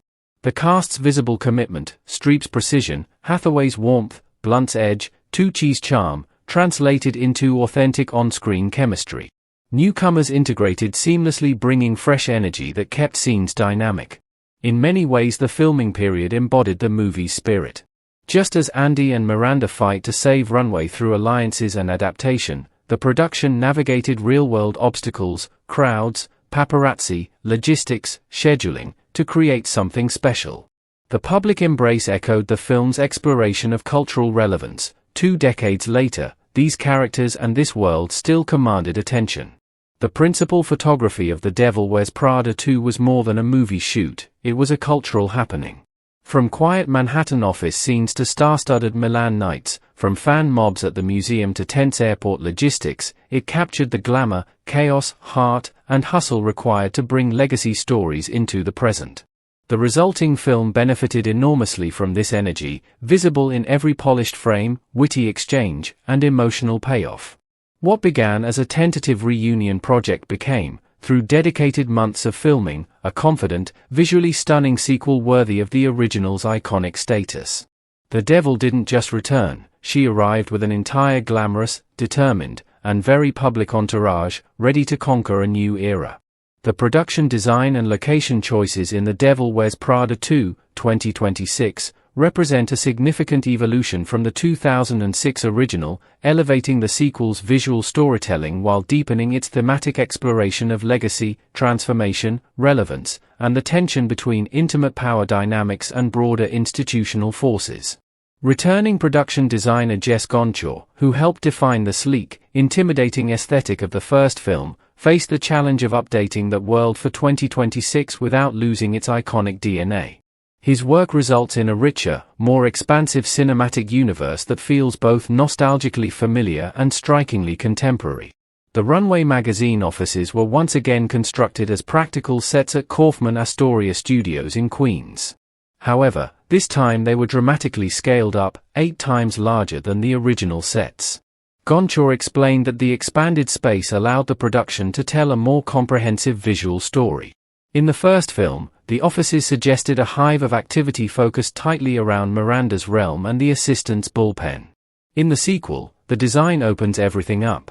Viewers now see bustling open-plan areas, glass-walled conference rooms, digital content studios, and communal spaces that reflect the magazine's forced pivot toward online clickbait, short-form video, and cross-departmental collaboration under corporate pressure. This larger footprint visually communicates Runway's struggle for survival. It is still glamorous and aspirational, but now feels stretched, modernized, and vulnerable to cost-cutting recommendations from Jay Ravitz and his consultants. The expanded set enables dynamic camera movement, showing Andy navigating her new role as features editor, interactions among the full editorial staff, including Paul, Ilona, and assistants like Omori and Charlie, and Miranda's imperious presence exerting influence across a much wider domain. The design subtly incorporates signs of adaptation, sleek screens, mood boards blending traditional couture with digital trends, and areas hinting at restrained budgets, making the environment itself a character in the story of institutional resilience. The exterior and lobby of the Elias Clark building remained the recognizable former McGraw-Hill building at 1221 Avenue of the Americas in Manhattan, providing crucial visual continuity. This choice anchors the sequel in the same powerful corporate world Andy once fled and now re-enters as a more seasoned player. A large room at the studio was meticulously dressed as the company cafeteria, becoming a key location for gossip, tense conversations, quiet power plays, and moments of reflection among employees at various levels. These everyday spaces humanize the high-stakes drama, allowing supporting characters like Nigel, the younger assistants, and editors to breathe and interact outside Miranda's immediate orbit. One of the greatest advantages the production enjoyed was the cultural capital of the Devil Wears Prada name itself. Gonchor noted that simply mentioning the title opened doors that remained closed during the first film. In New York, this translated into extraordinary access. The team secured the Dior boutique at 57th Street and Madison Avenue for filming before it opened to the public, lending authentic luxury house glamour to scenes involving Emily Charlton's new executive role and advertiser relationships. They also gained entry to the freshly renovated lobby of the Waldorf Astoria Hotel, closed for 6 years, which added timeless elegant sophistication to key sequences. Emily's office was placed in newly opened space within the Hudson Yards development, symbolizing modern corporate ambition and the shifting geography of New York power. Marc Jacobs graciously allowed filming inside his fitting rooms, providing an intimate, behind-the-curtain look at the creative process of fashion. The production even returned to the exact townhouse used as Miranda's residence in the original film, offering a poignant sense of continuity and allowing audiences to witness how her personal world has evolved alongside her professional one. But these real locations do more than provide pretty backdrops. They reinforce the film's core themes. Stepping into actual Dior and Marc Jacobs spaces underscores the seductive power of fashion that still draws characters like Andy back in, even as she questions its ethics and exclusivity. The Waldorf Astoria's post-renovation grandeur mirrors Miranda's own attempt to reclaim and modernize her influence.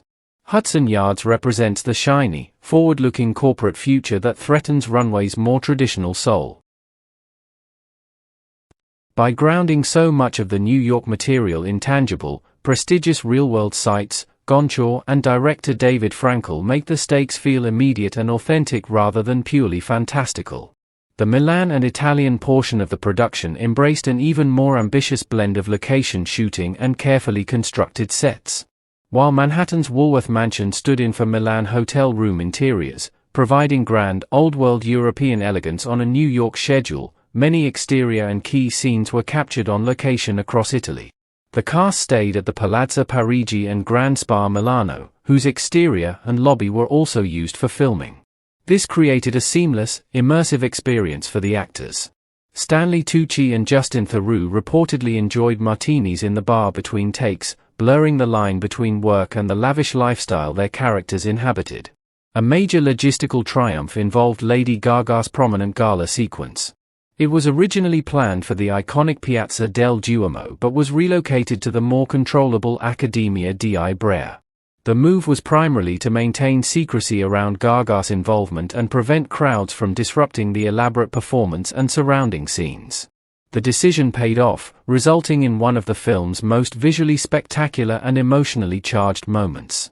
One of the most impressive technical achievements was the recreation of a dinner scene set in the refectory of Santa Maria del Grazie, home to Leonardo da Vinci's The Last Supper. Since filming inside the actual historic site with its priceless artwork was impossible, the production built a 3/4 scale set. A specialized team of craftsmen, led by a woman who manages set design for a Roman opera house, hand-painted a meticulous replica of the masterpiece. Gonchor and a small group were granted private tours of the real refectory to study the painting in detail, free from crowds. This access allowed them to capture the lighting, proportions, textures, and atmospheric weight of the original. The resulting set becomes a stunning backdrop that adds layers of meaning, artistic legacy, timeless beauty under threat, the weight of history pressing on contemporary characters, perfectly mirroring the film's concerns about preserving Runway's cultural importance amid modern pressures. For Benji Barnes' lavish villa, Gonchor undertook an extensive boat tour of Lake Como before selecting Villa del Balbiano. The choice was deliberate and multi-purpose. The production wanted Emily and Benji to arrive by boat for dramatic effect, while also giving audiences sweeping views of the property from the water. This approach fully immerses viewers in the ultra-wealthy, tech-influenced world Benji represents, opulent yet coldly forward-looking, contrasting sharply with Miranda's more traditional sense of taste and authority. The villa sequences, with their breathtaking lakeside vistas and luxurious interiors, heighten the stakes of the corporate takeover subplot and Emily's personal ambitions. Gonchor's overall approach balances grandeur with emotional intimacy. The larger runway offices allow the camera to pull back and observe the ecosystem, assistants scurrying, editors debating content strategy, Miranda surveying her domain like a general, while still finding tight, character-driven close-ups that capture Streep's micro-expressions, Hathaway's conflicted idealism, or Blunt's sharp ambition. The Milan locations explode with color, movement, and fashion spectacle during the gala and fashion week scenes, contrasting with the more restrained, pressure-filled New York boardrooms and office environments. This visual dichotomy mirrors the story's central conflicts: old-world glamour versus digital pragmatism, human curation versus AI disruption, personal loyalty versus corporate efficiency. The production design also subtly tracks character growth. Andy's nicer office by the film's end, granted by Miranda, reflects her elevated status and the hard-won respect between them. The updated yet recognizable Miranda townhouse suggests a woman who has maintained her standards while perhaps allowing small cracks of vulnerability. Even the cafeteria and open office spaces facilitate organic interactions that reveal supporting characters' personalities and the magazine's shifting culture under HR policies and generational change. Challenges were plentiful. Coordinating access to high-profile locations required diplomacy and precise scheduling. Replicating The Last Supper demanded artistic precision and historical respect. Managing crowds and paparazzi in both New York and Milan added pressure, though enthusiastic onlookers sometimes enhanced crowd scenes. The scale-up of sets and international shooting demanded a significantly larger budget than the original, but the results justify every dollar. Gonchor's return ensured aesthetic consistency, clean lines, strategic use of white and neutral tones punctuated by explosive fashion color, lighting that flatters yet reveals character, while allowing the designs to mature. The sequel feels bigger and more cinematic without sacrificing the sharp, satirical eye that made the first film special. In The Devil Wears Prada 2, the production design is never merely decorative. It actively advances themes of adaptation and legacy. The expanded runway offices show an institution forced to grow and change or perish. Access to real luxury spaces affirms the enduring allure of fashion while the story critiques its excesses. The painstaking Last Supper recreation and Lake Como villa embody the film's respect for artistic and architectural heritage even as characters debate AI-driven futures. Every location, set piece, and detail immerses the audience in a believable world where glamour and grit coexist, where legends like Miranda must fight for relevance, and where former assistants like Andy can help reshape the future.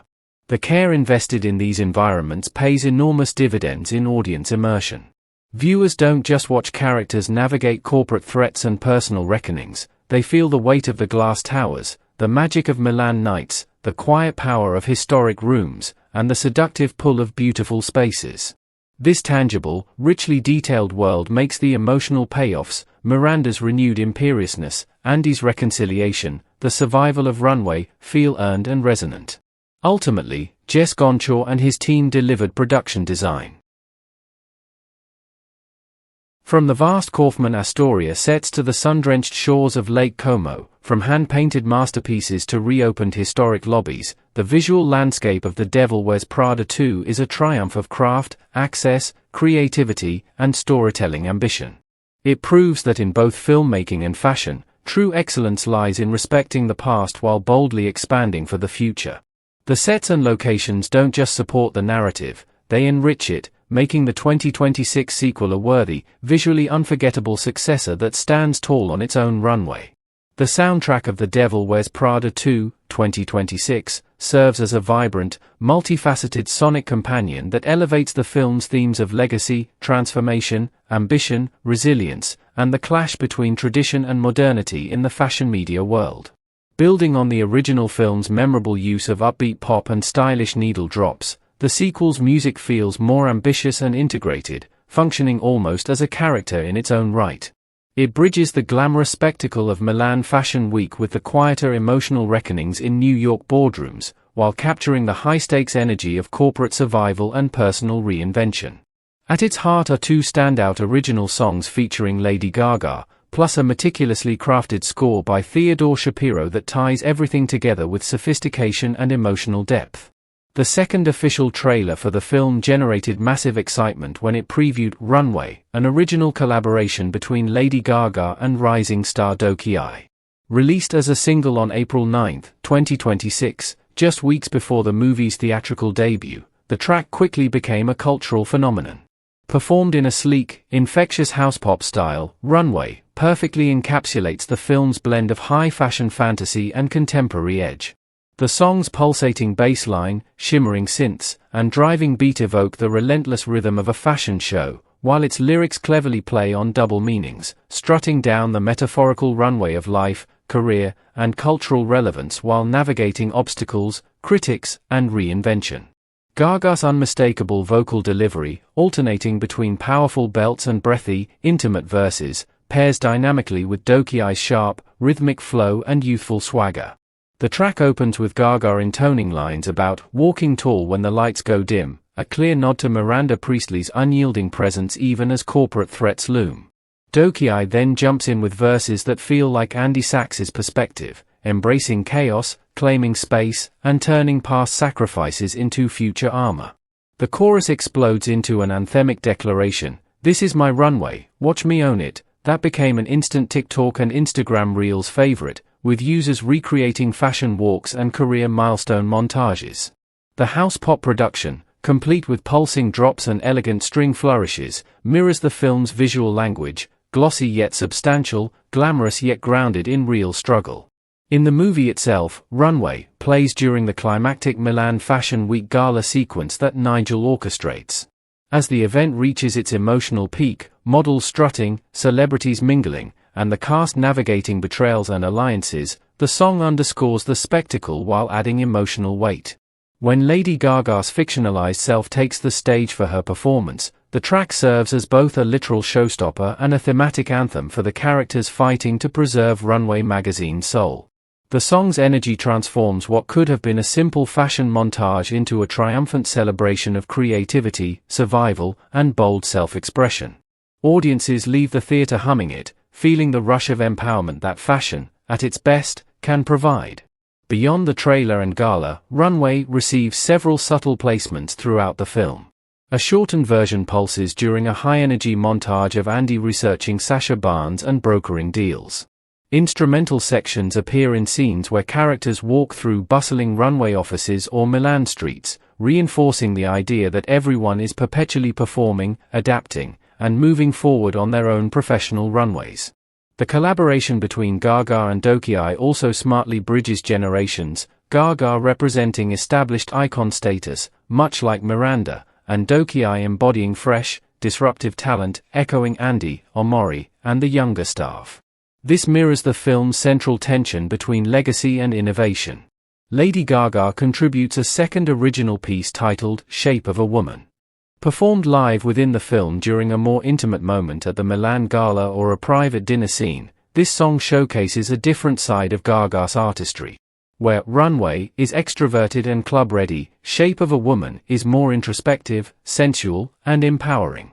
It explores themes of body autonomy, self-definition, and reshaping one's identity after personal and professional upheavals.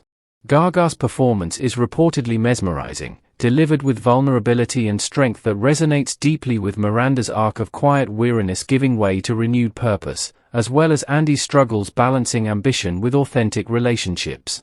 The song's title cleverly plays on perceptions of femininity and power in the fashion industry, nodding to how women like Miranda, Andy, and Emily have been shaped, and have reshaped themselves, over 2 decades.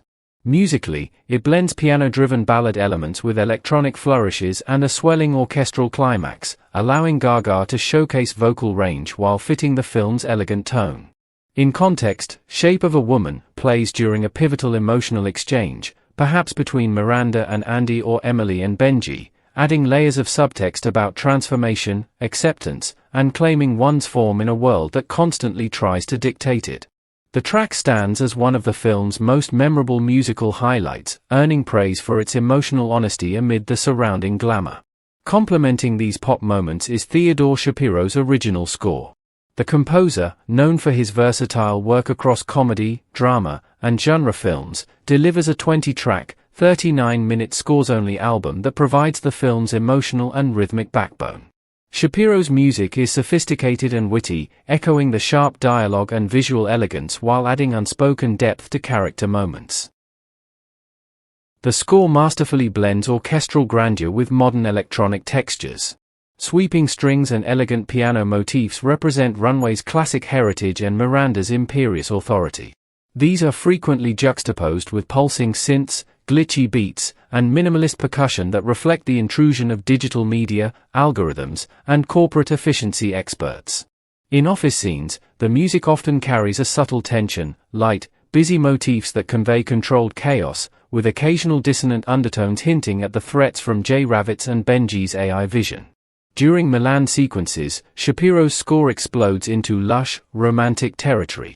Brass and woodwinds dance over energetic rhythms during Fashion Week montages, capturing the excitement and spectacle. The villa scenes at Lake Como feature more atmospheric, dreamy cues with soft chimes and flowing strings that evoke wealth, beauty, and underlying unease about Benji's technocratic ambitions. The recreated Last Supper dinner scene benefits from restrained, reverent scoring that respects the historical weight while underscoring the characters' high-stakes negotiations. Shapiro excels at character themes. Miranda's motif is a refined, slightly haughty waltz-like theme that evolves throughout the film, starting more brittle and isolated, then gaining warmth and determination as she adapts and reclaims power. Andy's theme is more fluid and searching, beginning with journalistic earnestness, subtle guitar or piano lines, before incorporating confident, forward-moving elements as she brokers the company-saving deal. Nigel receives warm, loyal brass accents that highlight his steadfast role. Even supporting characters like Emily and Peter have distinct sonic identities. Emily's cues are sharp and ambitious with a touch of bitterness, while Peter's are grounded, acoustic, and warm, contrasting the high-gloss world. The score shines in transitional moments. After Irv's heart attack, Shapiro employs a poignant, restrained cue that allows the loss to land emotionally without melodrama. Reconciliation scenes between Andy and Peter, or Andy and Emily, feature tender, hopeful variations on main themes. The final return to New York, with Miranda reinvigorated, builds to an uplifting yet still slightly wicked crescendo, imperious strings reclaiming dominance with renewed vitality. The soundtrack as a whole masterfully balances commercial appeal with artistic integrity. The Gaga singles drive mainstream excitement and streaming numbers, while Shapiro's score provides the film's cinematic soul. Together they create an audio experience that feels cohesive rather than fragmented.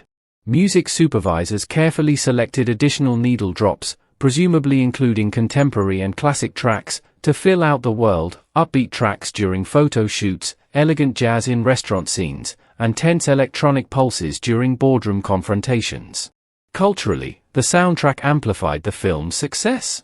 Runway became a chart hit and Fashion Week staple, with runway shows and runway walks at real events adopting its beat. It sparked conversations about female collaboration in music, much like the film explores female mentorship and rivalry. Shape of a Woman resonated as a body-positive and empowerment anthem, extending the movie's commentary on beauty standards and self-definition in the social media age. Theodore Shapiro's score received acclaim for its elegance and wit, with some critics noting how it subtly references the original film's musical DNA while forging a new identity. The 39-minute album allows listeners to experience the film's emotional journey independently, perfect for repeat viewings or fashion-inspired playlists. In The Devil Wears Prada 2, music is never background filler. It actively participates in world-building, character development, and thematic reinforcement. The pulsating house pop of Runway embodies the thrill and pressure of staying relevant. Gaga's dual contributions highlight the film's celebration of bold artistry. Shapiro's nuanced score grounds the spectacle in human emotion, making corporate intrigue, personal betrayals, and redemptions feel profoundly lived in. The soundtrack ultimately mirrors the movie's central message, adaptation without losing essence. It honors the stylish pop energy of the original while embracing new sounds, collaborations, and emotional complexity suited to 2026. Just as Miranda learns to share the spotlight with Nigel and ally with Andy, the music blends star power, Gaga, with fresh voices, Doki, and sophisticated orchestration, Shapiro. The result is a listening experience as addictive and layered as the film itself, glamorous on the surface, substantial underneath, and impossible not to move to. From the first trailer drop of Runway to the swelling finale cues, the soundtrack of The Devil Wears Prada 2 proves that great film music can strut down its own runway with confidence. It captures the heartbeat of a magazine fighting for survival, the pulse of characters reclaiming their power, and the rhythm of an industry constantly reinventing itself. In doing so, it ensures the devil doesn't just wear Prada, she walks to an unforgettable beat that audiences will be streaming, remixing, and strutting to for years to come. The music doesn't merely accompany the story, it helps write its most memorable chapters. The marketing and promotional campaign for The Devil Wears Prada 2, 2026, stands as a masterclass in modern Hollywood event filmmaking, expertly leveraging nostalgia, cultural relevance, star power, strategic partnerships, and digital virality to turn a long-awaited sequel into a genuine cultural phenomenon. 2 decades after the original film became a defining style and ambition touchstone, the 2026 campaign didn't simply announce a new movie, it reignited global conversation about fashion, power, media evolution, and female ambition, driving unprecedented anticipation and contributing heavily to the film's strong box office performance. The marketing campaign for The Devil Wears Prada 2, 2026, was a masterclass in blending nostalgia with modern digital strategy. It officially launched on November 12, 2025, with the first teaser trailer, which racked up an astonishing 181.5 million views in 24 hours, the most viewed comedy trailer in 15 years. The teaser cleverly opened with sleek shots of the expanded runway offices, showed Andy receiving her mass layoff text, and teased Milan glamour. While reception was largely positive, the trailer sparked debate over its Netflix look, flatter colors, reduced contrast, and a smoother visual style that some saw as overly polished and lacking the original's vibrant pop. This discussion only kept the film trending. The full trailer dropped on February 1, 2026, breaking records with 222 million views in its first day, becoming 20th Century Studios' most viewed trailer ever. It delved deeper into the story, highlighting Emily's clash with Andy, Nigel's wisdom, Benji's AI vision, and Miranda's vulnerability. A standout moment came in April 2026 when Anna Wintour appeared on the Vogue cover alongside Meryl Streep as Miranda. The image created a perfect meta-narrative, generating massive headlines and blurring fiction with reality. Streep and Hathaway's promotional trip to South Korea, including a warm interview with K-pop star Jang Won-young, successfully reached younger Asian audiences and went viral. Behind the scenes, Disney mounted one of its largest ever campaigns, valued at around $250 million by The Hollywood Reporter. Strategic partnerships with Dior, Google, Mercedes-Benz, L'Oreal, Grey Goose, Zillow, Trizem, and United Airlines felt organic and extended the film's reach into fashion, tech, and lifestyle audiences. The campaign smartly targeted multiple generations, nostalgic callbacks for millennials and TikTok challenges plus short-form content for Gen Z, controlled cameo leaks, press tours, and experimental activations maintained steady hype. By blending classic Hollywood glamour with digital precision, the campaign turned the film into a true event. It respected the original while updating it for 2026, creating massive pre-release excitement that drove strong box office results. Ultimately, the promotional effort transformed The Devil Wears Prada 2 into a full-scale cultural moment, proving that beloved characters and smart marketing can still command global attention 2 decades later. Early talks for the sequel began in July 2024, with the full original cast, Streep, Hathaway, Blunt, Tucci, and director David Frankel returning. Additional castings included Lucy Liu, Justin Theroux, BJ Novak, Kenneth Branagh, Simone Ashley, Patrick Bramall, Rachel Bloom, and others, announced throughout 2025. Filming took place from June to October 2025 in New York and Milan. Notable moments included Streep and Tucci at Milan Fashion Week, Lady Gaga's involvement, and various celebrity cameos, Donatella Versace, Kira, Ashley Graham, etc. Some scenes, like Sydney Sweeney's cameo, were later cut. The first teaser trailer, November 12, 2025, broke records with 181.5 million views in 24 hours. The full trailer, February 1, 2026, set a new studio record with 222 million views. Highlights included the Anna Wintour Vogue cover with Streep, promotions in South Korea with Jang Won-young, and a massive $250 million campaign featuring partnerships with Dior, Google, Mercedes-Benz, L'Oreal, and others. The film premiered at Lincoln Center on April 20, 2026, live-streamed on Disney Plus and Hulu, followed by events in London and Tokyo. It opened in U.S. theaters on May 1, 2026, grossing $76.7 million domestically and $233.6 million worldwide in its opening weekend, eventually reaching $445 million by mid-May. It holds a 78% on Rotten Tomatoes and 62/100 on Metacritic, with audiences giving it an A. Cinema score. It sparked discussion over Asian stereotyping concerns regarding the character Jin Chao, as well as minor criticism of the Italian dubbing. This bibliography reflects extensive coverage from Variety, Deadline, The Hollywood Reporter, People, international outlets, and box office trackers like Box Office Mojo and The Numbers.